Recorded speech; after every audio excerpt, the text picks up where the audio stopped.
బోధన్ పట్టణంలో లయోలా ఉన్నత పాఠశాలలో శనివారం ముందస్తుగా బతుకమ్మ దసరా సంబరాలను ధూమ్ధాం నిర్వహించారు. పాఠశాల నిర్వాహకులు శ్యామ్ సుందర్, ప్రధానోపాధ్యాయులు సురేష్ నేతృత్వంలో ఉపాధ్యాయులు, విద్యార్థులు ఉత్సాహంగా పాల్గొన్నారు. ఉపాధ్యాయులు, విద్యార్థినులు రంగురంగుల పూలతో బతుకమ్మలను సిద్ధం చేసి కోలాటాలతో ఉత్సాహ శోభను పెంచారు. ఈ సందర్భంగా ఉపాధ్యాయులు మాట్లాడుతూ, విద్యార్థుల్లో తెలంగాణ సంస్కృతి సంప్రదాయాల పట్ల అవగాహన పెంచడమే లక్ష్యంగా ప్రతి సంవత్సరం ఇటువంటి కార్యక్రమాలు నిర్వహిస్తున్నట్లు తెలిపారు. మా పాఠశాలలో విద్యార్థులకు విద్యతో పాటు సాంస్కృతిక విలువలను పునర్జీవింపజేయడం ద్వారా సమగ్రమైన అభివృద్ధికి తోడ్పడేలా అనేక కార్యక్రమాలు చేపట్టడం జరుగుతుందని పేర్కొన్నారు. ఈ కార్యక్రమంలో విద్యార్థుల తల్లిదండ్రులు, స్థానికులు భాగస్వామ్యులయ్యారు.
లయోలా పాఠశాల యాజమాన్యం తరపున మా విద్యార్థులకు, ఉపాధ్యాయులకు, విద్యార్థుల యొక్క తల్లిదండ్రులకు, మీడియా బృందానికి బతుకమ్మ పండుగ శుభాకాంక్షలు.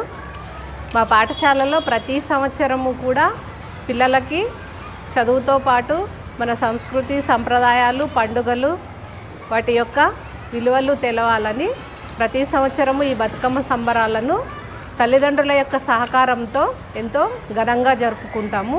ఈ బతుకమ్మ పండుగ మన తెలంగాణ అస్తిత్వము, సంస్కృతి, సంప్రదాయాలకు ప్రతీక.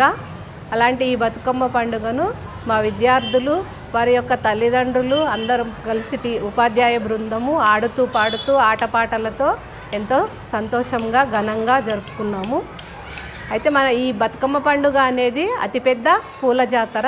మన తెలంగాణ రాష్ట్రానికి మాత్రమే సంబంధించినటువంటి ఈ జాతర రకరకాల పువ్వులతో, గునుగు, తంగేడు పువ్వులు, గుమ్మడి పువ్వులతో గౌరమ్మను చేసి, పసుపుతో గౌరమ్మను చేసి పూజ చేసి ఈ బతుకమ్మను పేర్చి రకరకాల పువ్వులతో ఆటలతో ఆడి పాడి నీటిలో నిమజ్జనం చేయడం అనేది మన తెలంగాణ సంస్కృతి. బతుకమ్మ సంబరాలు ఈ కార్యక్రమాన్ని ఏర్పాటు చేసిన మా పాఠశాల కరస్పాండెంట్, లయోలా పాఠశాల కరస్పాండెంట్ శ్యామ్ సుందర్ గారికి, ప్రిన్సిపల్ సురేష్ సార్ గారికి ధన్యవాదములు.